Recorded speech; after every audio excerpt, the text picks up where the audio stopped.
Bueno, buenos días a todos.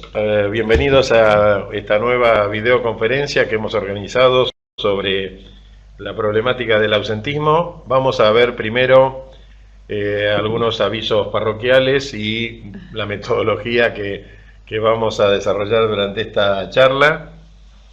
En primer lugar, recuerden que el 20 de abril, de 9 a 11 horas, tenemos la siguiente videoconferencia sobre delegados gremiales y miembros de comisión interna.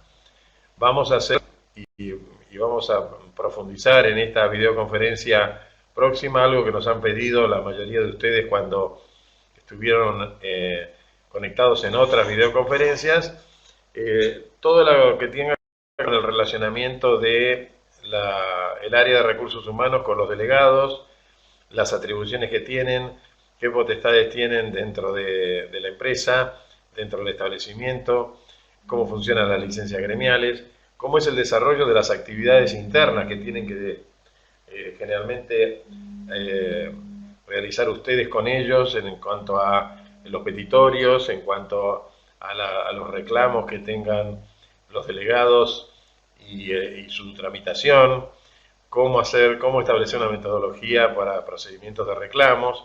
Es decir, vamos a ver no solamente la parte legal y formal, sino también la vida interna y el desarrollo concreto de la relación con el sindicato a través de los representantes gremiales en la empresa.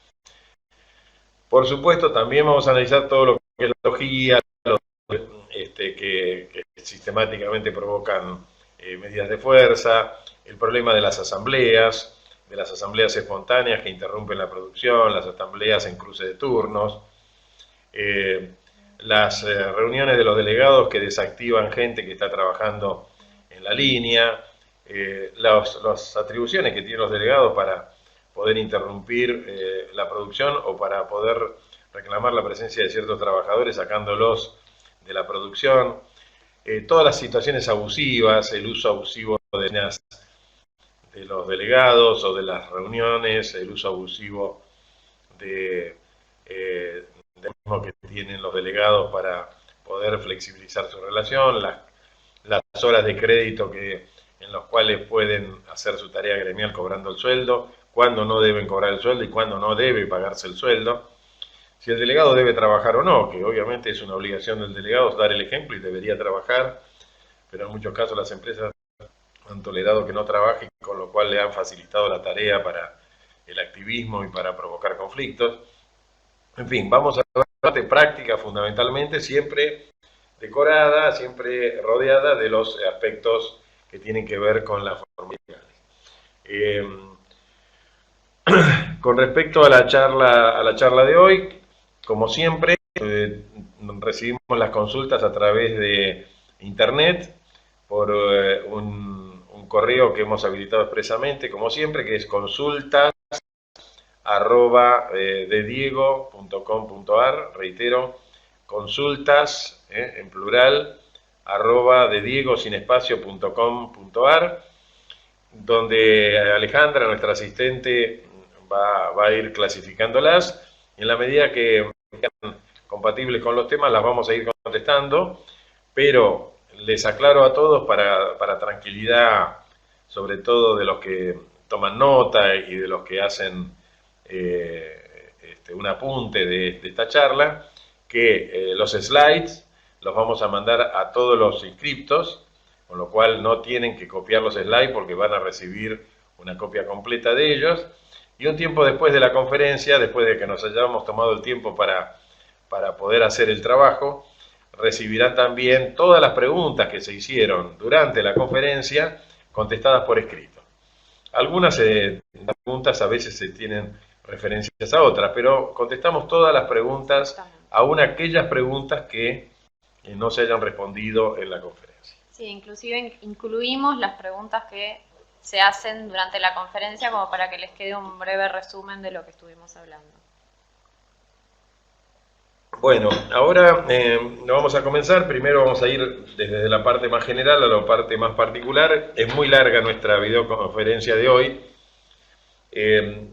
Me olvidé de hacer un agradecimiento especial a todos los que se han inscrito del interior del país, a los que se inscribieron de de los países latinoamericanos. Hemos visto inscripciones de Paraguay, de Uruguay, de Chile, pero no quiero omitir a nadie, así que les agradecemos estas inscripciones.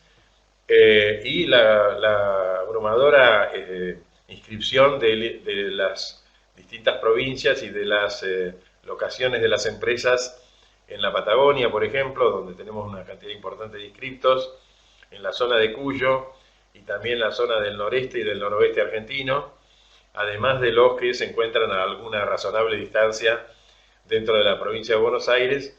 Así que les agradecemos a todos esa verdaderamente inscripción récord que hemos tenido para esta charla.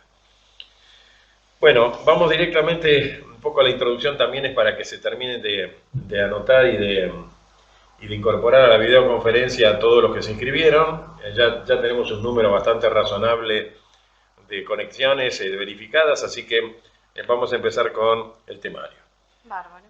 El primer slide simplemente es una cuestión de tipo general.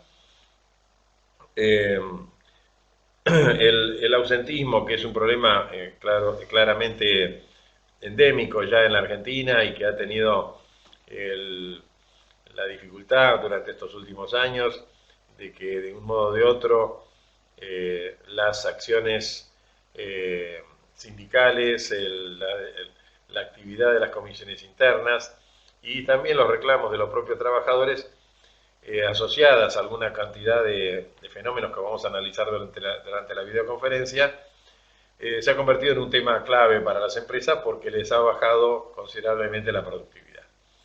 Nosotros tenemos muchas empresas que han trepado a un ausentismo del 20% o superior al 20%, cuando nuestros índices de ausentismo, yo diría promedio normal, rondaban entre el 7 y el 8%, y teníamos muchas empresas industriales, sobre todo en el cordón urbano de la provincia de Buenos Aires y en las vertientes clásicas de nuestra industria pesada o semipesada, teníamos índices de ausentismo muy bajos, del orden del 6, 7, 8%, y bueno, y de pronto durante estos últimos años se ha ido deteriorando ese proceso, asociado a algunos fenómenos que en algunos casos tienen justificación y en otros casos no tienen ninguna, como es el tema del abuso de los certificados médicos, la aparición de patologías que son de difícil verificación y control, como las patologías psiquiátricas, los certificados falsos. Todos esos temas los vamos a ir tratando en nuestra videoconferencia. Repasando un poco este primer slide, obviamente el deber del contrato de trabajo de cumplir con la asistencia y puntualidad y con cumplir la totalidad de la jornada es un deber legal. El ausentismo, como decíamos, era una expresión de la caída de la productividad. Tenemos que considerar el tema del rol de los servicios médicos, de la obra social, que muchas veces participan de estos procedimientos de agudización del problema del ausentismo. El aumento de la irresponsabilidad del trabajador en muchos casos, que no solamente perjudica a la empresa, sino perjudica a sus propios pares, porque quien se ausenta obviamente recarga la responsabilidad del trabajo del que cumple con su función. Y bueno, la curiosidad de que el ausentista, el que llega tarde, el que no cumple, está generándose un perjuicio a sí mismo, porque obviamente después la empresa lo considerará eso a los fines de promoverlo, de contar con su colaboración, de capacitarlo para mejores o más altas funciones, etc.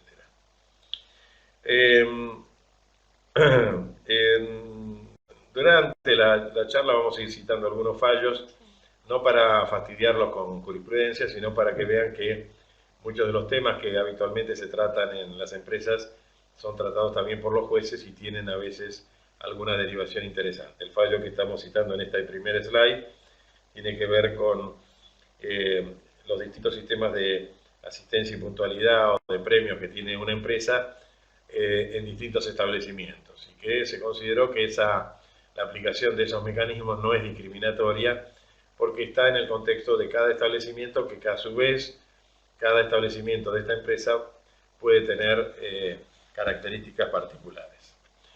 Vamos a contestar las primeras 3 preguntas, algunas son anticipos de temas posteriores, pero las vamos contestando. Si, la primera pregunta es si una única llegada tarde da derecho a la aplicación de sanciones. Ya vamos a ver que el principio de proporcionalidad establecido en la Ley de Contrato de Trabajo para la aplicación de sanciones nos obligan a ser sumamente prudentes cuando estamos en presencia de una sola llegada tarde, pero sin ninguna duda una llegada tarde es un antecedente, se le puede requerir a la persona una explicación de por qué llegó tarde y se le puede aplicar, por ejemplo, una llamada de atención, un apercibimiento.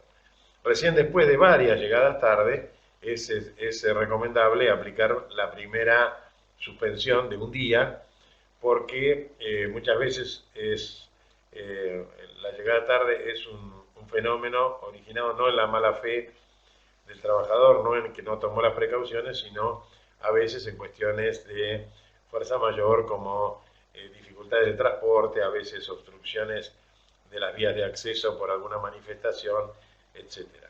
La segunda pregunta también, que vamos a tratar después en temas específicos, es si el incumplimiento de la jornada tiene que ver con tanto como llegar tarde como salir antes. Por supuesto, si el trabajador hace abandono de su tarea antes de cumplir la jornada o hace un abandono temporal de sus obligaciones durante la jornada, también es un incumplimiento que puede ser sancionado y que en general es más grave que la llegada tarde, porque en realidad la persona está abandonando su función sin cumplir con el horario de trabajo. Tercera pregunta, nos dicen, en caso de discrepancia entre el médico particular del trabajador y el médico que efectúa el control por parte de la empresa. Este es un tema que lo vamos a tratar en profundidad, pero nosotros recomendamos enfáticamente guiarnos por la opinión médica de nuestro profesional, tratando de rodear a la opinión médica de nuestro profesional con elementos de diagnóstico que permitan demostrar que nuestro profesional tiene fundamento para dar su opinión. Porque después si hay sistemas en las provincias sobre todo, y hay que aclararlo, en el derecho comparado, porque tenemos conexiones de otros países que están en esta videoconferencia, hay procedimientos administrativos con la junta médica, donde aparece un médico oficial, el médico del trabajador y el médico del empleador, y entonces se decide sobre la situación. Lo que nosotros siempre recomendamos enfáticamente es que la opinión médica esté acompañada de estudios de diagnóstico. Además de los estudios de diagnóstico, una de las cosas que recomendamos cuando hay divergencia entre el médico particular o el de la obra social sindical del trabajador y el médico laboral, que advertimos que solo está apto para diagnosticar, o sea, lo que tiene que hacer es diagnosticar, evaluar y determinar si la persona está apta o no apta para trabajar. No tiene que ni dar medicación ni hacer el tratamiento. Pero al margen de eso, cuando hay divergencia en estos dos casos, a veces se accede a la comisión médica, pero en donde no está reglamentada la comisión médica, una de las cosas que recomendamos es citar a la persona a que concurra a una entidad imparcial. ¿Qué entidad podría ser imparcial? Un hospital público. Entonces, citar al trabajador a un hospital público para que lo atienda un médico que sea especialista en la patología que aduce y tener ahí una tercera opinión para saber en qué nos podemos basar. Y generalmente la jurisprudencia toma el diagnóstico del hospital público como un diagnóstico imparcial. Bueno, en la pregunta esta que estaba completando Solana, hay una segunda pregunta que es si la empresa que enfrenta estas situaciones de eventual junta médica no pagó los salarios porque consideraba que no estaba justificada la ausencia, si el trabajador se puede considerar injuriado y despedido. Bueno, si nosotros tenemos suficientes elementos como para demostrar que la persona no tiene justificada la ausencia, no tenemos que pagar los salarios. y por lo tanto en el recibo de sueldo se hará el descuento correspondiente. Si la persona se considera injuriada y despedida, bueno, todo el tema pasa a que él tiene la carga de la prueba en la demostración. O sea, sin perjuicio de que nosotros tenemos que proveer todos los elementos que sean necesarios para demostrar nuestro fundamento, cuando una persona, cuando un trabajador se considera despedido, la prueba que siempre se invierte en perjuicio del empleador, en este caso la tiene que aportar el trabajador. Así que tiene que entregar los elementos que demuestren que su ausencia era justificada y lo tiene que hacer con elemento diagnóstico, porque cuando en un juicio se hace la pericia médica, ya pasó un tiempo demasiado largo como para verificar si había en aquel momento en donde ocurrió el conflicto un diagnóstico determinado, salvo que se trate de una patología crónica. Así que reiterando el pedido de Andrea, el trabajador se puede considerar injuriado y despedido porque ustedes le descuentan, pero ustedes, si no tienen justificada la ausencia, porque tienen elementos suficientes para acreditar que el trabajador no tenía elementos para ausentarse, ustedes deben descontar el salario por los tiempos no justificados. Lo que sí les recomendamos, y esto lo recomendamos enfáticamente, es prepararse con todos los elementos probatorios que sean contundentes, que sean suficientes, para demostrar que de parte del trabajador hubo o exageración o simulación, o sencillamente tenía una patología de corte menor que no le impedía ir a trabajar. Sí, además, una de las cosas que hay que tener en cuenta para este tipo de casos es que los certificados del médico particular o del médico de la obra social en la justicia y en la jurisprudencia suelen tener cierta prevalencia respecto del diagnóstico que se haya dado por parte del empleador, y además también lo relacionan con lo que diga el perito médico en juicio. Entonces son temas delicados que hay que tomar hay que ser muy puntilloso para no afectar algún derecho del trabajador, y que además de considerarse injuriado y despedido, ese trabajador no considere que la injuria es por discriminación, ¿no? Daniela, otra de las personas que está conectada con nosotros, nos pregunta qué ocurre cuando un empleado trabaja sábado por medio y casi siempre falta y consigue certificados médicos por lumbalgia o gastroenteritis, que luego hace bueno, que en definitiva para Daniela, en su observación, son actos de simulación. Esto genera, nos dice, mucho malestar entre sus compañeros de trabajo, ya que él comenta con anticipación que no va a concurrir. Bueno, es un tema que lo vamos a tratar también después con bastante detalle, pero yo diría tres cosas. Primero, yo puedo tener certificado médico a la vista, pero el trabajador tiene que darme aviso previo de que va a faltar y que tiene que darme el derecho a controlar. Si yo no pude controlar, no tengo por qué justificar la ausencia, y si el certificado médico que trae el trabajador justifica la ausencia, por no someterse al control lo puedo sancionar. Entonces, repito, persona que no avisa no se sometió al control. Si no se sometió al control, lo puedo sancionar disciplinariamente por no someterse al control. Si trae un certificado médico posterior y nosotros entendemos que es un acto de simulación, tenemos que estar preparados para ver cómo impugnar ese acto de simulación. En el caso interesante que plantea Daniela, que esto lo comenta Vox Populi entre sus trabajadores, sería interesante recolectar esa opinión de la gente, porque es un elemento que ayuda a la determinación de que está simulando. Pero en realidad esto hay que tomarlo como un caso, no hay que permitirle más que haga esto. Ante la próxima ausencia, descontarle el sueldo, aplicarle sanciones disciplinarias y prevenirlo de que si sigue con esta conducta sistemática va a ser despedido. Entonces así vamos a crear, en este caso, una diferencia con la persona. Sí, además esas personas son las que se pueden citar como testigos para que manifiesten que él trabaja en instancia judicial, para que manifiesten que el trabajador comentaba durante la semana que el sábado no iba a asistir, por ejemplo. Exactamente. Y una de las cosas que me quedaron de una de las preguntas que había hecho, creo que Daniela, es qué pasa cuando falta con temas de gastroenteritis. Ahora tenemos que ver lo que son las nuevas enfermedades que están apareciendo, ¿no? El tema de la prevención en todos los casos de los mosquitos, del dengue, Zika, o sea, tratar de tomar todas las medidas preventivas. O sea, antes era solo la gripe y el alcohol en gel y los cartelitos para lavarse bien las manos, y ahora quizás la medida de prevención es tratar de prevenir los carteles que creo que publica el gobierno de la ciudad y el gobierno nacional de cómo prevenir las enfermedades de dengue para evitar la propagación de los mosquitos, quizás proveer dentro del establecimiento, ¿cómo se llaman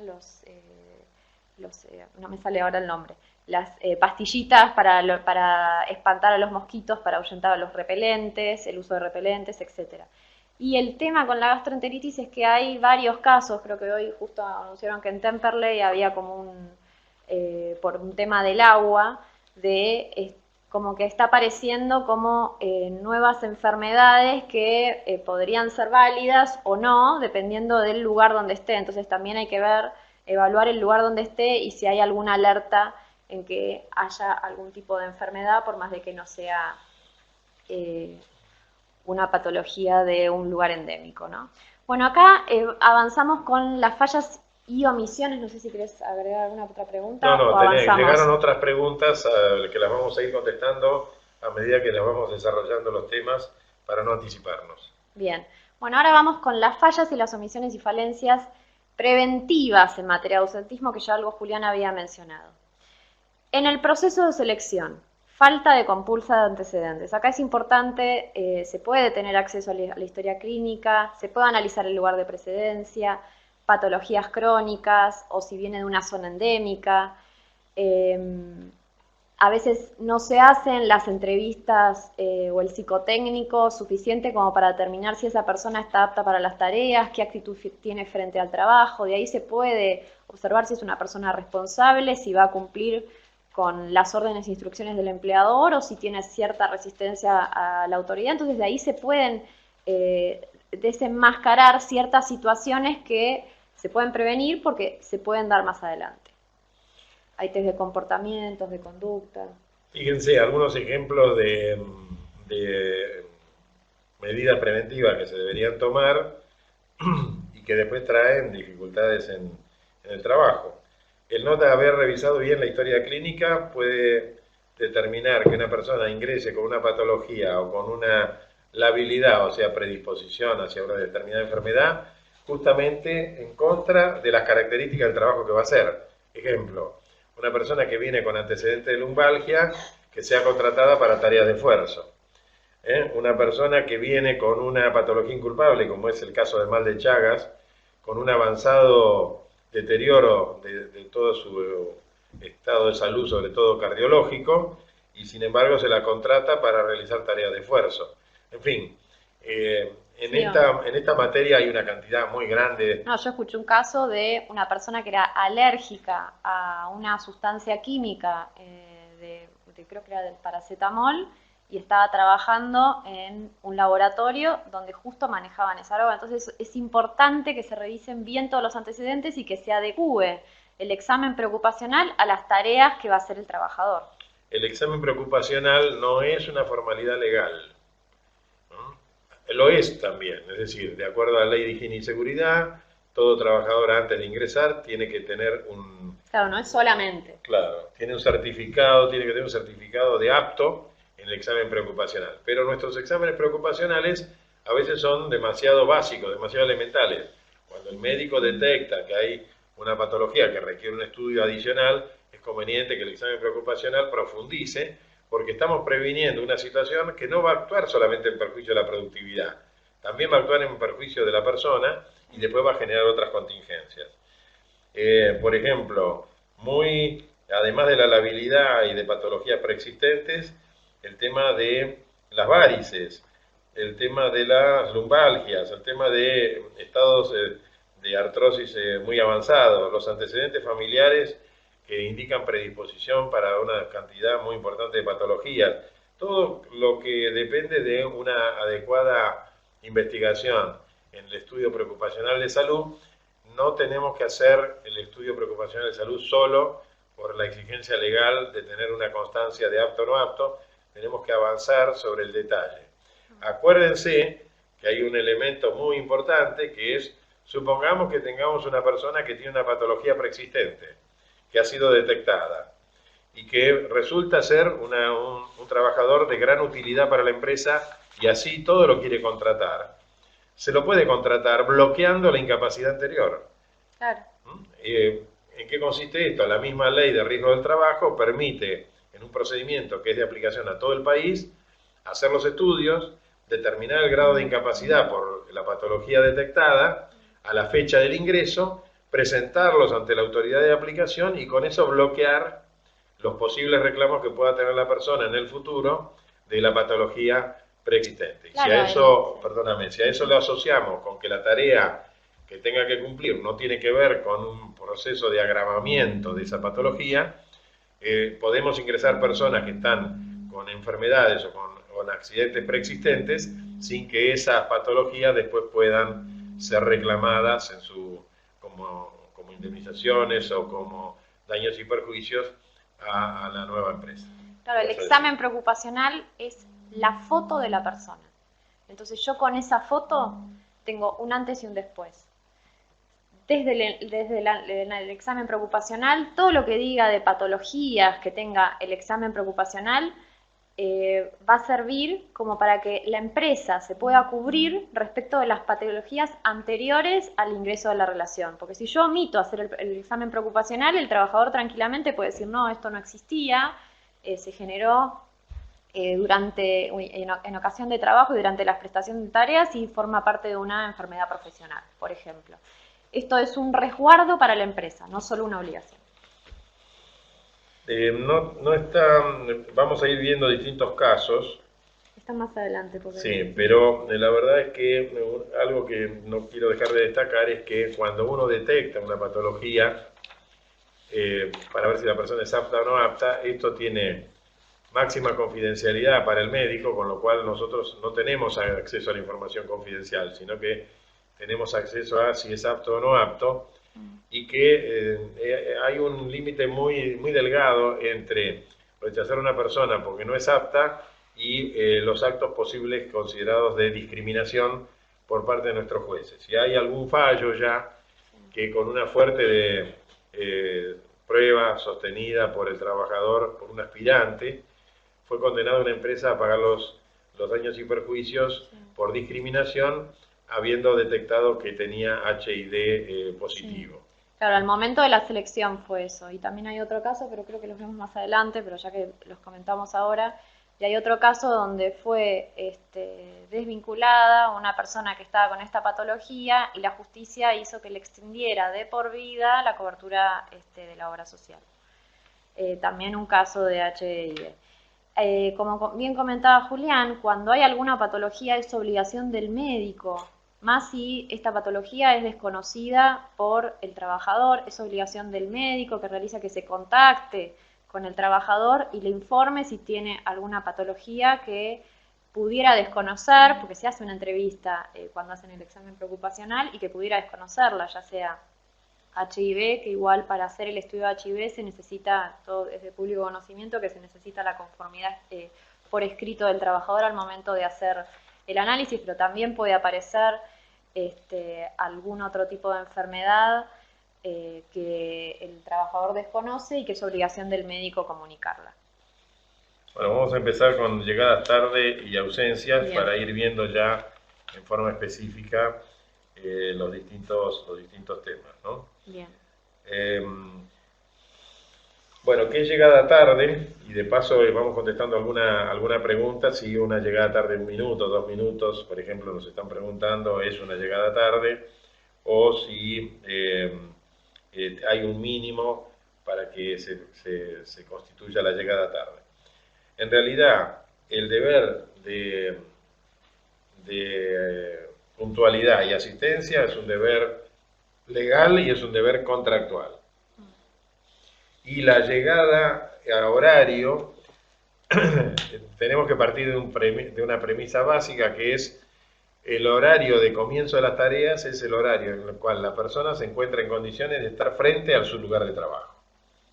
Es decir, si una persona llega sobre la hora y tiene que cambiarse desde el lugar de ingreso del establecimiento hasta su vestuario, tiene que recorrer 200 metros, después tiene que cambiarse y finalmente tiene que estar frente al puesto de trabajo, también hay un incumplimiento en sus deberes contractuales si viene sobre la hora y llega, en lugar de ingresar a las 8 a su puesto de trabajo, llegó 8:20 por todos estos menesteres. Así que hay que tomarlo con pinzas este tema, porque cuando uno tiene este tipo de episodios debe reforzarse en el reglamento interno. Después vamos a ver qué es esto del reglamento interno y del código de conducta, pero uno puede hacer una reglamentación propia por las características del trabajo, por las peculiaridades que tiene el desarrollo de una actividad industrial, una actividad de servicios o una actividad combinada, y establecer claramente cuáles son los horarios. Ahora, cuando yo coloco un sistema de control de horario, y ese sistema de control de horario es el que marca el ingreso de la persona, tengo que tener en cuenta que además ese es un elemento de prueba. Y por lo tanto, esa marcación es la que puede determinar si ha llegado tarde o no ha llegado tarde.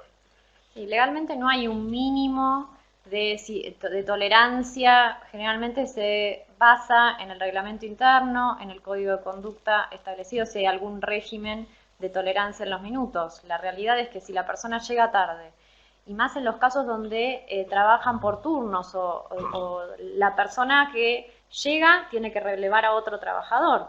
Entonces, en esos casos los minutos son importantes, o en los casos donde necesitan que haya determinada cantidad de personas para comenzar con la línea de producción, que si falta uno se retrasa toda la producción. Entonces, acá no solo es una falta de tolerancia del empleador respecto de los minutos, sino que es el perjuicio económico que se genera.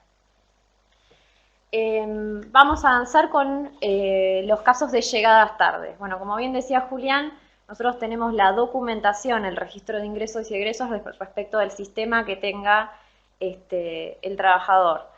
Lo que se hace acá también es firmar una nota, generalmente una advertencia, o directamente se hace la redacción de una sanción disciplinaria que se la remite por nota, y si es un caso de una suspensión, recomendamos que se haga siempre por carta documento, porque, como dice la jurisprudencia, quien elige el medio para el medio de prueba, o sea, el medio para comunicarlo, también carga con la prueba de ello. Es decir, que si yo elijo una nota, recordemos que en derecho laboral el trabajador tiene derecho a desconocer el contenido y hasta desconocer la firma, porque pudo haber sido obligado a firmar un documento en blanco.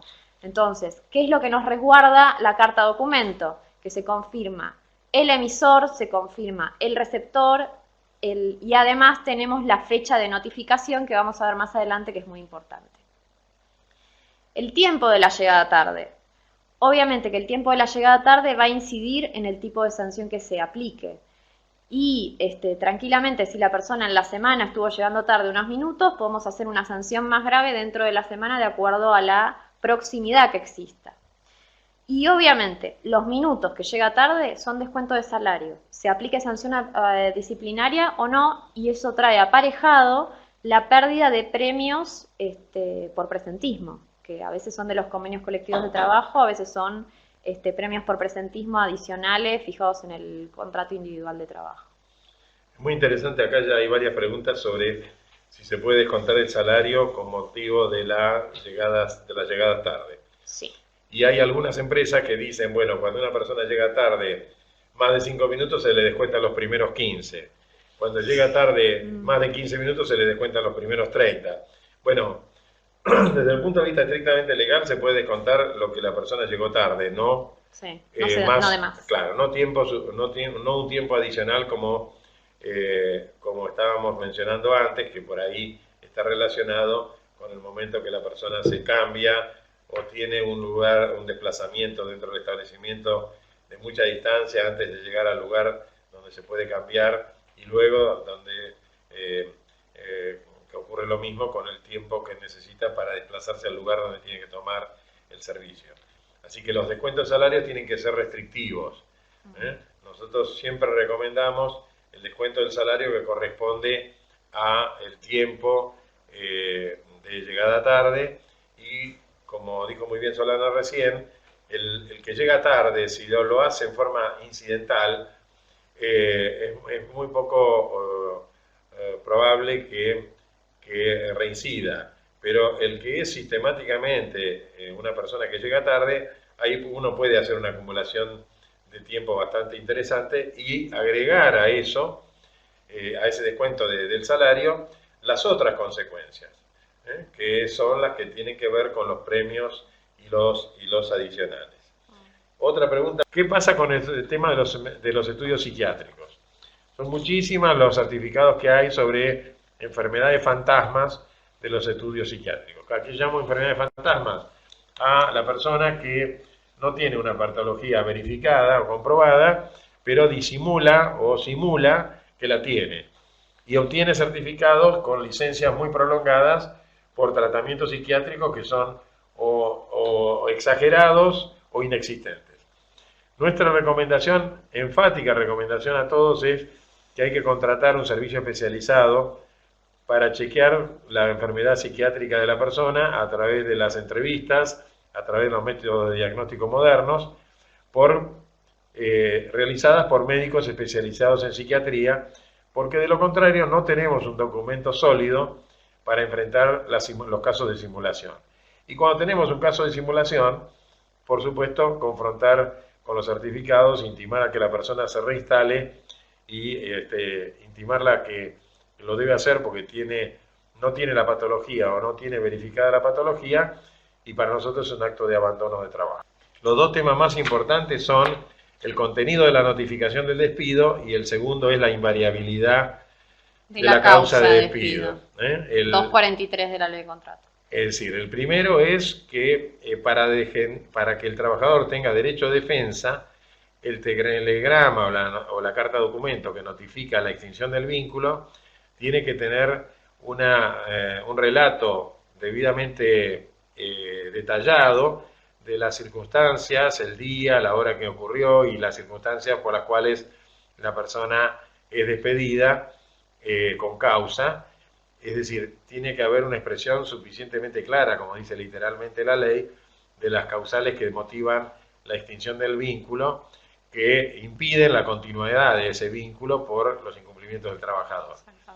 Esa notificación tiene que tener fechas, horarios, la descripción suficientemente clara, y una vez que uno tiene todos esos contenidos, tiene que al final informar que por todas esas razones procede al despido del trabajador a partir de la fecha.